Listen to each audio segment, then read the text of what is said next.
everybody, it's Chris at Upchurch Vineyard. I've been spending a lot of time cooking, and everybody's saying, you ought to do a ditty on cooking something. So we're starting out at a medium temperature. As far as the ingredients are concerned, of course, we've got a couple pounds of the mussels that you have to beard and clean. And then we've got some butter, maybe 2-3 tablespoons of butter, medium onion, about 8 ounces of chorizo. Now this is the raw chorizo. It's not cooked sausage. It's the stuff you buy at the store that you cook yourself. White wine, of course, the famous Southwest Facing Upchurch Vineyard that I always like cooking with the wine I'm going to drink with this, so we'll talk about it in a minute. Some stock, some pepper flakes. Also, I like to put this in it. This is a Northern African Moroccan little pepper paste. It's called harissa. If you don't know it, it's available at the stores. If you don't have it, you can't get out, you can substitute it by a little tomato paste, something like that. Any kind of pepper paste, or you could use red peppers, or you could just use some tomato paste. Then we got the white wine, chicken stock, and we got some cream, garlic, and of course some some mezcal as well. Mezcal is a very important ingredient in a lot of things that I like to cook. So we're going to start on a medium heat. We're going to use 2-3 tablespoons of butter. This is a one-pan dish, by the way. That's why I'm doing it. You can use any kind of pan you want. I'm using this Dutch oven just because it is a one-pan dish. The mussel should fill it up, and it has this big cover too. So.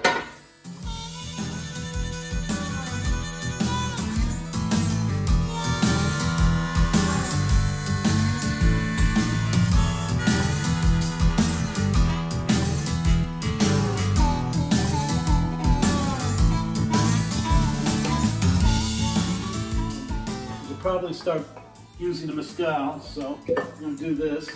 This is a Oaxaca Tabala mezcal. I'm going to use about a shot of it, about 1.5 ounces. Cheers.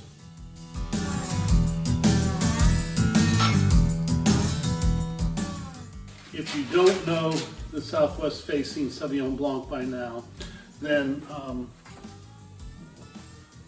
this is our Sauvignon Blanc that we take a great deal of care and pride in.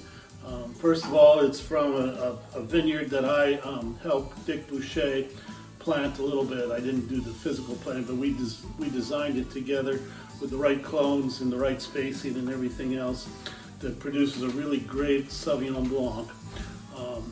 When we harvest it, we end up fermenting it in these and aging it. And you may have seen it before, some of these cement eggs.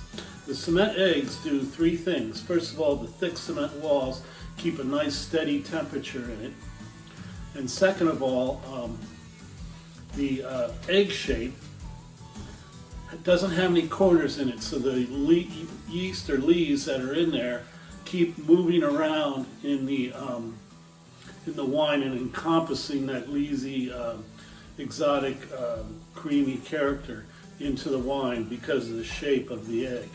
And then finally, because it is cement is porous. It's kind of like wood, that it does have a little bit of oxygen, so the wine never reduces in a cement container.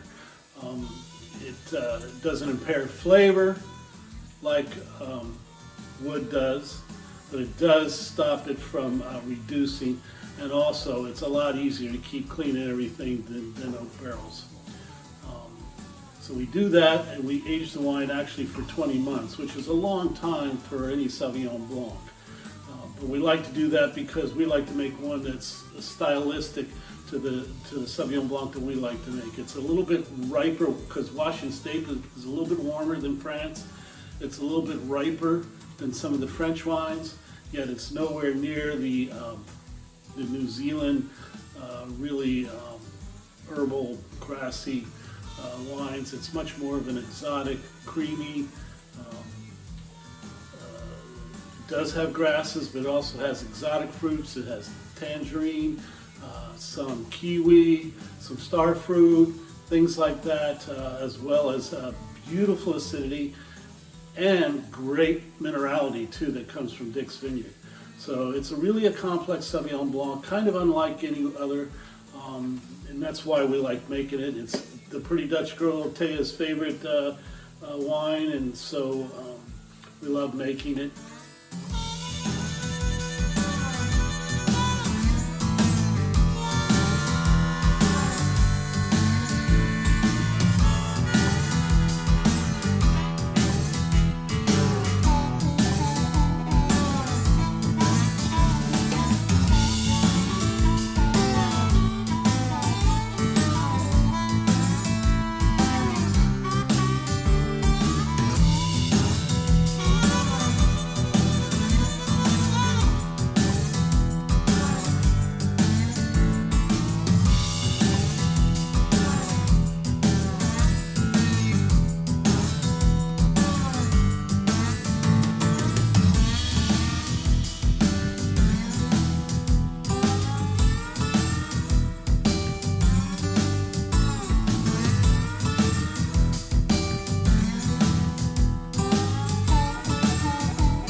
Tay, is it time for another mezcal? Yes. You sure? Great.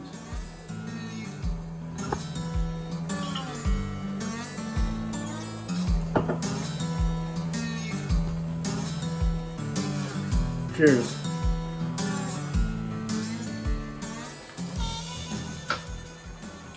Okay, this is going really good now. I think I've reduced the wine and I've gotten the broth to get going. So I'm going to put in the clams now.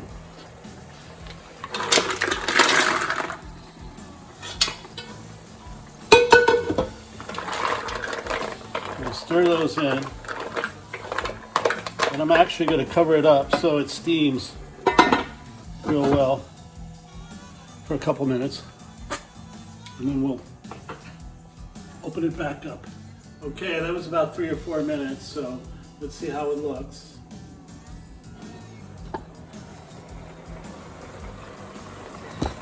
You see, it looks like all the things are open up, so I think we're in good shape.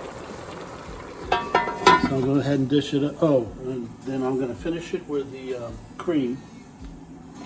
That's why we'll use the butter instead of olive oil at the beginning.